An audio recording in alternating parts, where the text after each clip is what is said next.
Rosa Angeelika lapsepõlv oli täis valu ja hüljatust. Aastatega muutusid haavad sügavamaks, viies ta enese vigastamise ja sügava sõltuvuseni. Kuidas ta pääses kõige sügavamast august? Ma kasvasin mittekristlikus peres. Mu isa oli väga vägivaldne mees. Mu kodus ei olnud armastust. Ma ei näinud seda sisuliselt kuni 9-aastaseni, mitte üldse. Oli olukordi, kus nii-öelda isa peksis ema. Samamoodi oli meie kodus väga kindlad reeglid ja üks oli näiteks selline, et lapsed ei tohtinud kasutada sõna ei. Ja kui sa oled väike laps, siis sa ei saa nendest asjadest aru. Ja ma mäletan nii selgelt, kuidas üks päev sõin suppi. Isa oli teinud väga maitsva supi ja supi kõrval oli alati leib. Ja ma ei soovinud seda leiba rohkem. Lihtsalt kõht sai täis ja enam ei mahtunud. Ja mäletan, kui ma ütlesin isale, et ma enam ei soovi, siis mu isa võttis mind 7-aastast tüdrukut lihtsalt nii-öelda kinni ja viskas vastu seina. Ja kõik sellised olukorrad, need ei pannud mind uskuma, et mu isa armastab mind või et ma olen armastatud või et mul on turvaline seal keskkonnas, kus ma kasvan.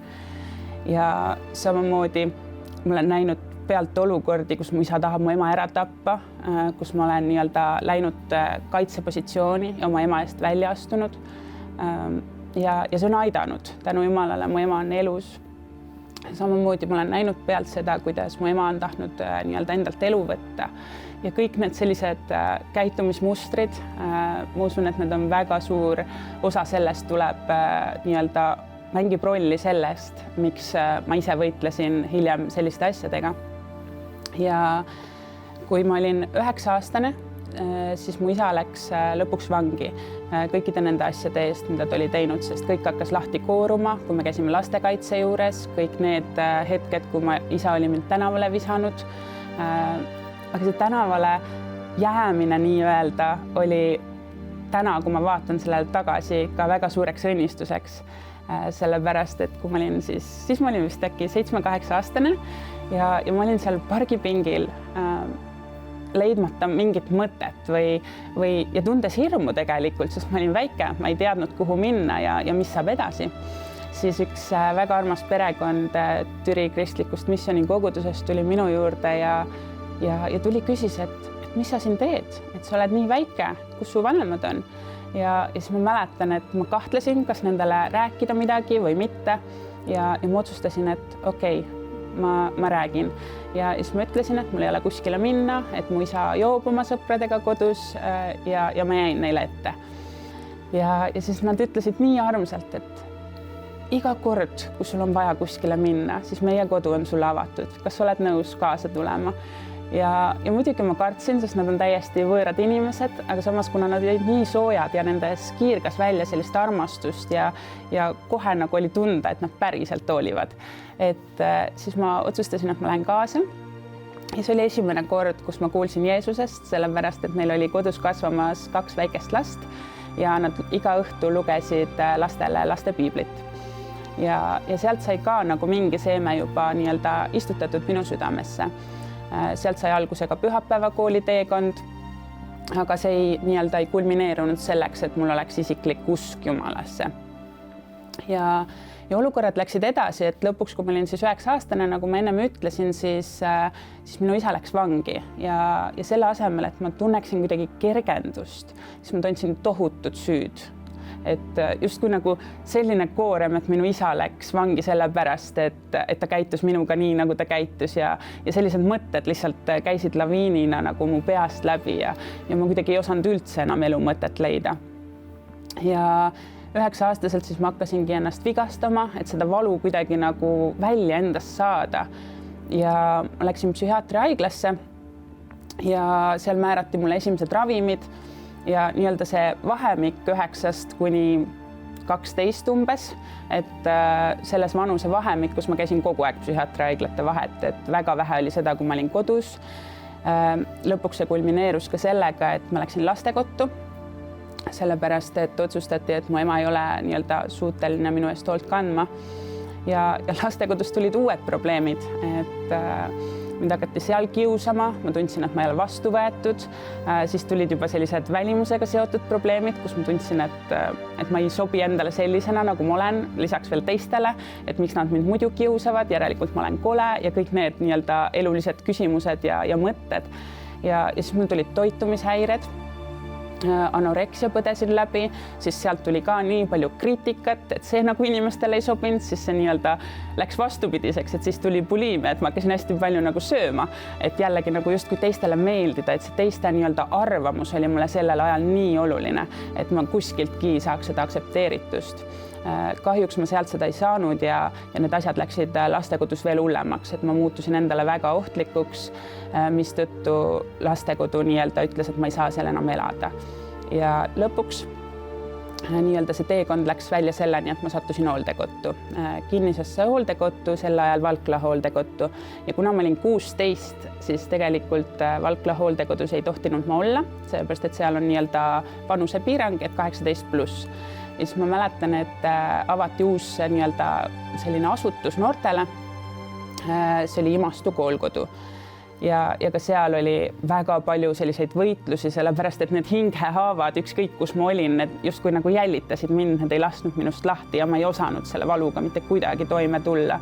Et sisuliselt kuni 9-aastaselt kuni 21-aastaseni, sisuliselt ma iga päev lõikusin ennast. Selle aja sisse jäi vähemalt 30 enesetapukatset. Nendest mõned olid väga ohtlikud, kus ma sattusingi koomasse.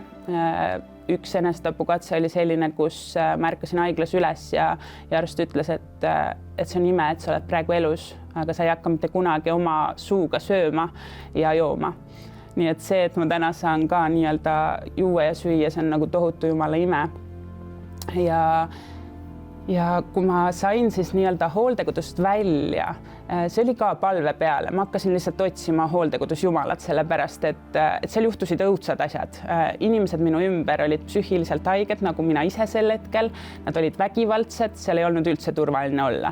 Ja lõpuks ma ise muutusin seal selliseks, et ma vihkasin inimesi. Iga nii-öelda inimene, kes mind vähegi puudutada tahtis, ma muutusin vägivaldseks ja ma ei tundnud enam üldse ennast ära. Ja üks hetk ma mäletan, ma hakkasin otsima nii-öelda sellist elu mõtet ja küsimust, et kas ma päriselt olen selline, et kas mind päriselt on selliseks loodud. Ja üks päev ma panin seal hooldekodus põlved maha ja ütlesin, Jumal, ma mäletan, et mulle on sinust räägitud. Ja ma ei tea, kui palju ma ise seda täna usun, aga ma tean, et sul ei ole võimatu mind siit välja aidata. Ja see on nii huvitav, et peale seda väikest palvet tegelikult hakkasidki asjad nii-öelda paika loksuma, kus üsna varsti mõne kuu pärast toimus esimene kohus, mis otsustas siis, et ma saan hooldekodust välja. Ja hooldekodust välja saanuna siis kuna neid enesetapukatseid ja kõiki neid asju, kuidas ma ennast hävitasin, oli nii palju, siis see viis selleni, et minu suhted perekonnaga, kõikide lähedastega olid täiesti katki. Ma ei suhelnud oma vennaga, ma ei suhelnud oma õdedega, ma ei suhelnud oma emaga ja ka sõpru ei olnud väga alles jäänud, sellepärast, et kõik nii-öelda eemaldusid nendel rasketel aegadel minu elust. Ja lõpuks siis see kulmineeruski sellega, et nii-öelda mul oli üks inimene Järvamaal, kelle juures ma ööbisin ja tema elus tulid ka nii-öelda sellised võitlused ja raskused ja lõpuks ta viskas mind tänavale. Et ma mäletan, et ma võtsin oma 2-3 kotti, läksin tänavale ja ma ei osanud mitte midagi teha. Ma ei teadnud, kuhu minna. Ma teadsin, et mul on mingid inimesed, keda ma sealt tunnen, aga kuidas ma lähen ja ütlen, et nüüd ma olen siin, mul ei ole mitte kuskile minna, et see oli nagu nii häbistav. Ja lõpuks siiski ma leidsin ühe inimese, kelle juures ma sain ühe ööpäeva nii-öelda varju. Ja siis see oli nii-öelda selline murdepunkt, kus ma küsisin ühelt kristlaselt abi. Rääkisingi ausalt ära, et ma olen tänaval ja mul ei ole mitte kuskile minna. Ja siis küsisingi, et kas tema on nõus hakkama minu eeskostjaks. Eelmine eeskostja oli siis linnavalitsus ja need suhted ei olnud head. Ja siis see kristlane oli nõus hakkama minu eeskostjaks. Ja sealt tegelikult Jumal avas nii palju uusi uksi, et ma olen nii tänulik sellele kristlasele, kes lihtsalt tuli ühel päeval ja ütles, et Rosangeelika, see ei ole okei, et sa võtad 14 tableti päevas, sul ei ole emotsioone, sa ei suuda nagu nii-öelda korrektselt siin ilmas nagu eksisteerida. Ja sealt tuligi tegelikult siis otsus, et midagi tuleb muuta ja ma võtsingi vastu otsuse, et need ravimid tuleb ära jätta.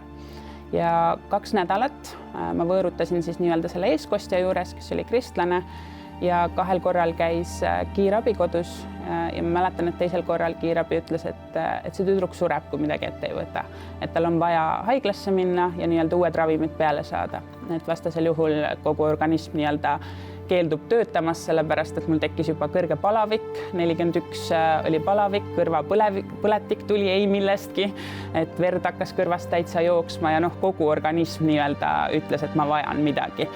Ja süüa ei saanud 2 nädalat, jook veel läks sisse. Ja siis tuligi see otsus, et midagi tuleb teha ja minna Lootuse külla.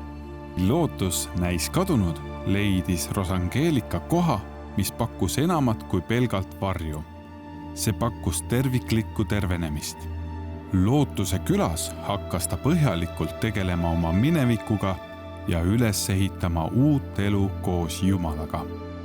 Minu eestkostja sel ajal, siis kui ma selle võõrutuse perioodis olin, siis tema tuli nii-öelda selle mõttega, et mina tean, et Lootuse külas võetakse vastu siis nii-öelda sõltlasi ja ka ravimitest on ju võimalik tegelikult sõltuvusse jääda, et mina üldse ei suutnud ilma nendeta.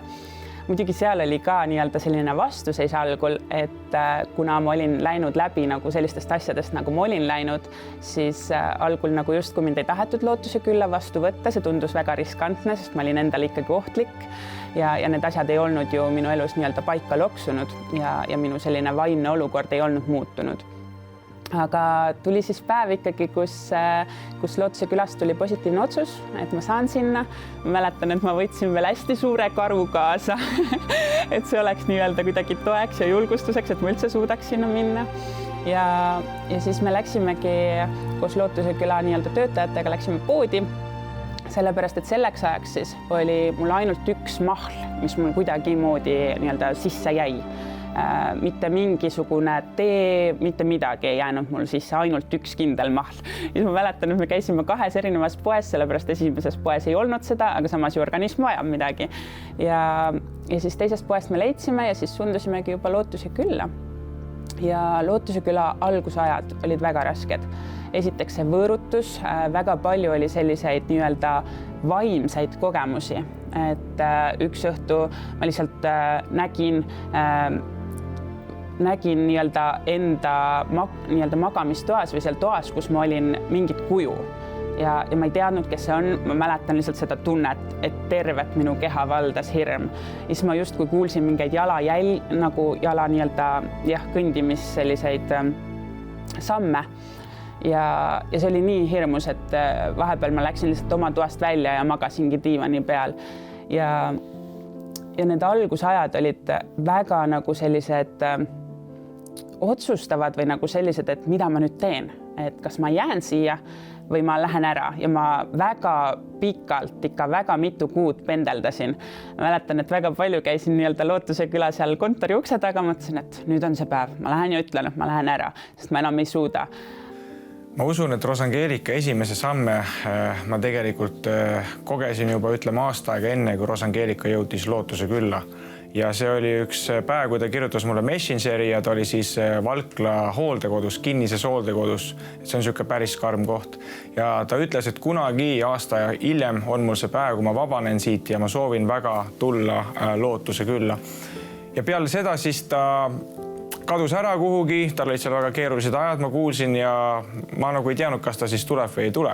Aga kui see päev oli käel, mille ta vabanes, siis ta proovis veel ise hakkama saada, aga päris ruttu ta jõudis sinna punkti, kus ta sai aru, et ta tõesti vajab Lootuse külla tulla. Ja siis oligi üks päev, kus tema siis eeskostja Jaana Eskord, tema helistas mulle ja rääkis, et Rosangeelika nüüd on nädal aega olnud ilma ravimiteta, et tal on väga hull ja raske olla ja nemad ei oska teda enam aidata.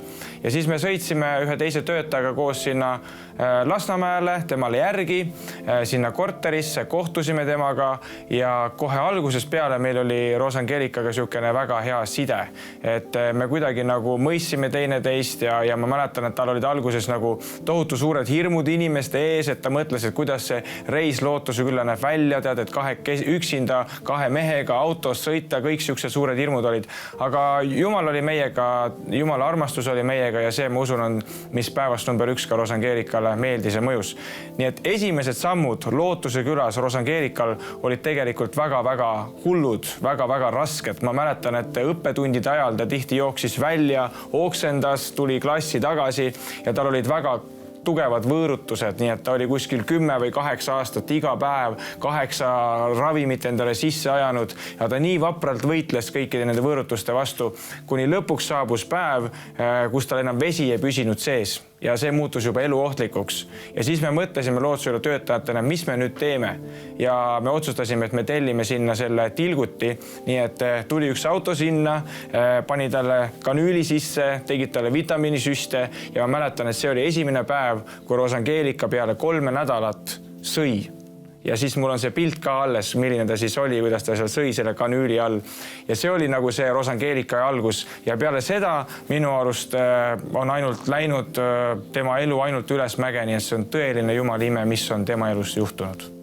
Ja ma mäletan seda hetke, et ma jäin magama, sellepärast, et kuidagi organism nii-öelda taastus selle tilguti abil kuidagi. Ja ma jäin magama, siis kui ma üles tõusin, siis mulle pakuti ühte ampsu lihtsalt süüa. Siis ma mäletan seda tunnet, see maitses nii hästi, selline tunne nagu esimene amps üldse siin elus. Ja siis ma saingi aru, et okei, nüüd on vist midagi muutunud. See ei tulnud välja, mul ei hakanud paha ja tõesti siis sellest päevast alates ma sain hakata sööma, jooma ja nii-öelda füüsiline ihu taastus väga ruttu.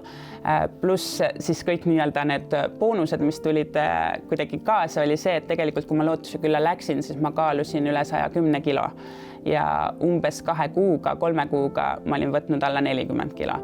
Et see oli ka nagu selline märk sellest, et tegelikult need ravimid, mis mul olid peal, tõstsid seda kehakaalu ja hoidsid ka mind kuidagi nii-öelda vangis või seotuna. Ja siis, kui ma sain nii-öelda sellest söömise asjast nii-öelda üle ja kõigest sellest, et mu ihu taastus, siis see ju ei tähendanud seda muidugi, et minu vaimne olukord oleks kuidagi muutunud, et mu sees oli ikka veel väga palju valu, väga palju sellist ka andestamatust, segadust ja kõik need küsimused, et milleks ma siis loodud olen. Ja väga palju oli kordi, kus ma tõesti tahtsin Lootuse külast ära minna, sest ma tundsin, et see kõik käib üle jõu. Eriti sisemise tervenemise periood, mis siis hõlmab seda, et sa paned paberile olukorrad oma minevikust, millest sa oled läbi läinud. Ja see oli nii raske ja ühtpidi see nagu toimis, aga siis, kui sa oled selle keskel, siis see tundus justkui, et see kisub kõik lahti, et veel valusam on ja tahaks nagu kuskile selle reaalsuse eest põgeneda. Aga alles hiljem nagu sa nägid seda, et vau, see päriselt toimis sellepärast, et kui ma sellest uuesti rääkisin, siis see ei teinud mulle enam haiget. See ei pannud mind enam nutma. Ja siis ma sain aru, et okei, mingid muutused toimuvad, aga kõige suurem nii-öelda läbimurre Lootuse külas toimus ikkagi 7. kuu pealt, kus olid siis nii-öelda majade töö ja see tähendab seda, et sa pead kogu oma minevikku panema märksõnadega tahvli peale ja järgmine päev siis esitama seda nii-öelda sellele grupile naistele pluss töötajatele. Ja see oli väga raske. Mäletan, et eelmine õhtu ma ei suutnudki seda kuidagi tahvli peale panna, ma olin pool ööd üleval ja umbes kell 1-2 öösel ma läksin nii-öelda naistemaja ette, ma vaatasin taevasse, nutsin ja küsisin, Jumal, kus sa oled? Et kui sa päriselt oled olemas, siis palun aita mul seda teha, sest ma ei taha praegu, kui nii suured muutused on toimunud, alla anda, aga ma tunnen, et ma ei suuda seda üksi. Ja siis ma mäletan, et siis kell 2 öösel mul läks nii-öelda midagi lahti ja ma sain aru, et vau, nüüd ma suudan. Ja ma panin need sisuliselt 20 minutiga sinna tahvlile, mida ma ennem ei olnud suutnud mitu tundi. Et see oli nii suur palve vastus, et vau, et Jumal andis selle jõu ja väe seda nagu teha. Ja siis oligi, et järgmine hommik tuli kätte, mäletan, ma olin hästi ärevil, süda läks täitsa pahaks ja siis ma kandsin oma nii-öelda majade töö ette, rääkisin kõikidest nendest olukordadest. Ja kui see oli lõpule jõudnud, siis Märt Vähi küsis mult ühe küsimuse. Ja see oli nii eluliselt olulise tähtsusega. Ja ta küsis, et kas annad andeks kõikidele nendele inimestele, ja kõik need olukorrad, mida sa oled kogenud. Mäletan, et tekkis mingi 1-minutiline vaikus. Ma hakkasin nutma ja siis tuli üle huulte jah. Ja see oli selline vabanemine. Ma mäletan, et see oli nagu päriselt tundsin, et nüüd midagi langes minu õlult. Ja peale seda siis, kui Märt Vähi minu eest palvetas, siis me samal päeval läksime spaasse ja nii eriliselt mäletan seda hetke, kui ma vaatasin peeglisse ja vaatasin ennast ja mõtlesin, et midagi on nii muutunud, et mulle meeldib see, kes mulle otsa vaatab, et seal ei ole enam seda agressiivsust, sellist vägivaldsust või sellist kurjust, et vau, et see on nagu nii ime ja tegelikult sellest punktist sai kõik alguse. Ma usun, et kõige tähtsam, mis Lootuse külas me saame pakkuda, on sihuke turvaline keskkond. Et nagu Rosangeelika samamoodi tuli meie juurde, siis see, millega ta kokku puutus, oli siukene üks suur perekond, nii et kui ta seal klassist välja läks ja oksendas vahepeal väljas, tuli tagasi, siis keegi ei vaadanud teda nagu siukse imeliku näoga, sest me kõik mäletame, kuidas me oleme ise oksendanud. Aga see, kuidas me aitame neid inimesi, ongi see, et me oleme loonud siukse turvalise keskkonna, kus nad saavad olla. Nii et kui minu käes küsitakse ka, et nagu Rosangeelika, et kes tema siis sinu jaoks on, et on see klient või patsient või kuidas te neid kutsute või hoolealune või asukas või kodanik või elanik või kes nad on. Aga päevast number 1, kui nad tulevad meie juurde, nemad on meie vend ja meie õde. Nii et see, kuhu nad tulevad, see on üks siukene perekonna vaimsus ja me võtame nad nagu enda perekonda ja tihti nendest saavad ka meie sõbrad ja Rosangeelika samamoodi on ka minu sõber. Nii et selles mõttes me pakume seda programmi sees siukest jumalikku armastust nendele inimestele, et neil võib-olla ei ole kunagi olnud ennem siukest perekonda. Nendele inimestele on alguses väga raske seda kõike vastu võtta. Nad mõtlevad, et miks need inimesed mind armastavad, miks siin nii palju headust on, et see on mingisugune muinasjutt, mingi näitemäng käib siin, aga varsti see headus läheb nende sisse ja nad hakkavad ise sellest rõõmu tundma, et kuule, tõesti on võimalik siukest elu elada. Et siis ma hakkasin ise Jumalat otsima ja kuidagi nii palju oli neid erilisi hetki, kus ma lihtsalt palvetasingi oma nii-öelda sellise muutuse pärast, et mul oleks rohkem armastust, et ma suudaksin inimesi mõista, et ma suudaksin andeks anda ja kõik need asjad, et ma töötasin seda andestuse protsessi ka veel tegelikult väga pikalt edasi. Et just nagu Jumala ees ja siiralt ja avatult, et üks asi on see, et ma ütlen kõikide nii-öelda inimeste ees, et ma annan andeks ja teine asi on see, kui Jumala ees oma süda välja valada ja öelda, kui palju see mulle haiget teeb. Ja ma täitsa tundsin iga kord, et Jumal oli nii ligi, et ta oli päriselt lohutamas, päriselt trööstimas ja see oli nii-öelda selline murdepunkt ja alates 7. kuust ma ei mõelnud kordagi nagu niimoodi, et ma nüüd tahan ära minna. Et see oli selline väga võimas aeg. Peale Lootuse küla programmi, kui ma nii-öelda naasesin siis tavaellu, siis asjad hakkasid nagu paika loksuma, et mul olid nii-öelda tekkinud juba elu eesmärgid, kuhu ma tahan jõuda, mida varem ei olnud. Ja ma teadsin kindlalt, et on mingid sammud, kuhu poole ma tahan liikuda. Üks asi oli siis see, et ma saaksin eeskostest lahti. Ja tänu Jumalale see nii ka läks ja siis toimus nii-öelda selline iseseisvumine. Mul ei ole kunagi olnud seda, kus ma olen nii-öelda siin selles maailmas ühiskonna liige ja ma pean üksi hakkama saama. Ja ma mäletan, et kui ma sain eeskostest nii-öelda lahti, siis kõik otsused ju nii-öelda lasusid minu õlul, et ma pidin hakkama ise otsustama oma elu üle ja see oli hetk, kus ma tegelikult ka tundsin, et ma ju ei oska. Ja need olid ka need hetked, kus ma läksin Jumalale lähemale, sellepärast, et mul oli vaja nii-öelda nõu ja tuge universumi loojalt, kes teab ju kõike, kuidas asjad käivad ja kui ma nüüd mõtlen, siis tagasi vaadates kõik asjad nagu loksusid paika, et ma sain endale oma kodu, siis ma sain omale nagu töö, kus kollektiiv on väga toetav. Ja kõik nagu asjad, ka koolis käimine, et see tahe nii-öelda õppida ja ennast arendada tuli tagasi. Et täna ma hakkangi gümnaasiumi lõpetama, olen lõpusirgel, toimuvad eksamid. Et need on nii suured asjad, mis on nagu tänu Jumalale juhtunud ja nii-öelda mõned asjad on võib-olla tõesti materiaalsed, mis nii-öelda üks päev jäävad siia maha. Et näiteks see, et ma sain autojuhiload umbes pool aastat tagasi, kuigi nagu kõik olid öelnud, et sa ei saa mitte kunagi. Sellepärast, et minu vaimne tervis oli nii halb, et mitte ükski nii-öelda arst ei oleks mulle tervisetõendit andnud. Et siis see on ka nagu nii imeline jumala ime. Aga ikkagi, kui ma mõtlen selle kõige peale, siis kõige suurem asi, mis on muutunud, on see, et minu sees on armastust, et minu sees on rahu, et ma ei pea kuidagi mõtlema sellele, et kuidas inimestele meeldida või mida teised inimesed minust arvavad, et mulle tõesti täna piisab sellest, et ma tean, et ma olen Jumala poolt aktsepteeritud, et ma olen Jumala poolt armastatud ja ma olen tema poolt vastu võetud. Ja see on nii oluline, ma usun, et see on just kui nagu meie südamesse tegelikult kodeeritud. Iga inimene vajab seda, et see nii-öelda tühi koht, mis tegelikult on ilma Jumalata elades igal inimesel, tunnistame me seda või mitte, et see oleks täidetud. Ja ma usun, et kõige suurem asi ongi see, et see koht on täna täidetud, et ilma selleta, ilma Jumala armastuseta ma ei suudaks armastada inimesi täna enda ümber ja ma ei suudaks teha neid asju, mida ma täna teen. Kõige suuremad rõõmud on minu jaoks siin selle 12 aasta jooksul, kui ma olen lootuse juures olnud, on see kas või seesama Rosangeelika näide. Et mul ei lähe kunagi meelest ära, nüüd muidugi Rosangeelika võib-olla kuulab ka seda, aga ma mäletan, kui tema õed tulid talle külla ja nad ei olnud teda näinud 10 aastat. Ja nad tegid talle üllatuse. Ja siis, kuidas nad said seal omavahel kokku, need 3 õde, nad kallistasid üksteist, nad nutsid ja mina vaatasin seda kuskilt sealt, ma ei mäleta, kontori aknast või kuidagi, siis ma nägin seda kõike ja mõtlesin, et see on nagu see palgapäev tõesti, et mis asja, et siukene asi saab juhtuda ja see on see, mille nimel me seda tööd teeme, kui need lähedased suhted taastuvad.